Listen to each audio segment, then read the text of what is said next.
Hello friends, మీ అందరికీ కూడా శుభం జరగాలని కోరుకుంటూ అంగారక సంకష్టహర చతుర్థి శుభాకాంక్షలతో మరో కొత్త వీడియోతో మీ ముందుకు వచ్చేసిందండి మన ఛానల్.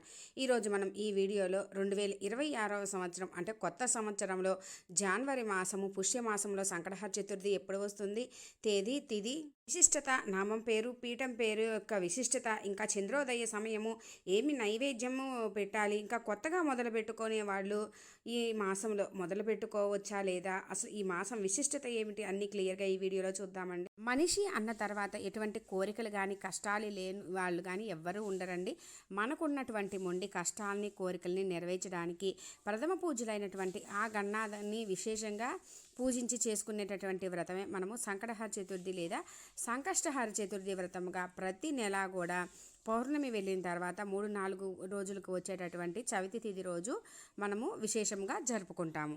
అదే మనకి మంగళవారంతో కూడి వచ్చిన రోజుని అంగారక సంకటహర చతుర్థిగా చాలా విశేషంగా జరుపుకుంటాం. 2026వ సంవత్సరము శ్రీ విశ్వావసునామ సంవత్సరము పుష్యమాసంలో మనకి సంకటహర చతుర్థి ఎప్పుడు వస్తుందంటే నూతన సంవత్సరం 2026వ సంవత్సరంలో జనవరి 6వ తేదీ మంగళవారం రోజు మనకి సంకటహర చతుర్థి లేదా సంకష్టహర చతుర్థిగా జరుపుకుంటాము.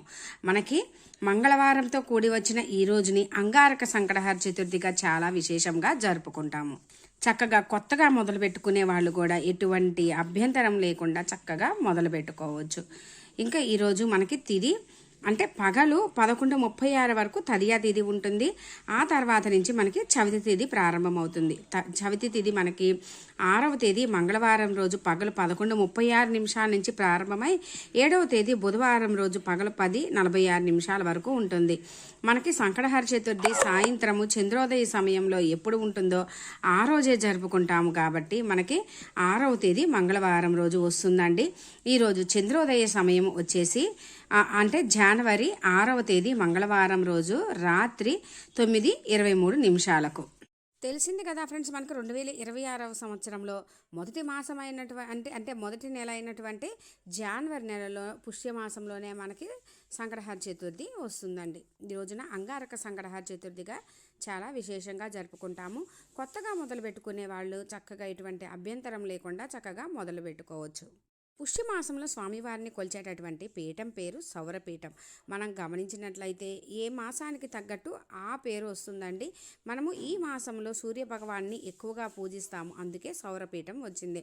మనము సాయంత్రం పూట పూజ చేసుకునేటప్పుడు పీఠం వేసుకునేటప్పుడు మనము సౌరపీఠం అనుకోవాలి. ఇక ఈ మాసంలో స్వామివారిని కొలిచేటటువంటి నామం పేరు లంబోదర మహాగణపతిగా పూజిస్తాము. ఓం లంబోదర సంకటహర మహాగణపతియే నమః. ఈ నామాన్ని 3, 5, 9, 11, 21, 51, 108 ఇలా వీలైనన్ని సార్లు చదువుకోవాలి. భూత భవిష్యత్ వర్తమాన కాలాలకు చెందిన సకల జగత్తును కూడా తన ఉదరంలో ఉంచుకున్న గణపతినే లంబోదరుగా మనం పూజిస్తాము. స్వామివారికి ఉన్నటువంటి ముఖ్యమైన 32 నామాలలో లంబోదరుని రూపం కూడా చాలా విశేషమైనది. లంబోదర మహాగణపతిని పూజించినట్లయితే మనకున్నటువంటి కష్టాలన్నీ కూడా శీఘ్రమే తొలగుతాయి. మనకి ఈ పుష్యమాసం అంటేనే పూజలకు వ్రతాలకు కూడా అనువైన మాసము. స్వామివారికి నైవేద్యంగా స్వామివారికి ఇష్టమైనటువంటి జామపండు, కుడుములు, ఉండ్రాళ్ళు, మోదకాలు, పువ్వుల ముద్దలు, ఇంకా పాయసాన్నము ఇలా ఏవైనా సరే స్వామివారికి నైవేద్యంగా సమర్పించవచ్చండి.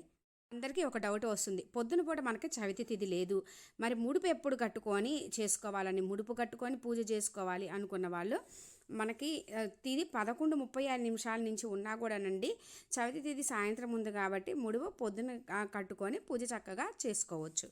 ఉడుపు కట్టుకొని చేసుకునే వాళ్ళు చేసుకుంటారండి.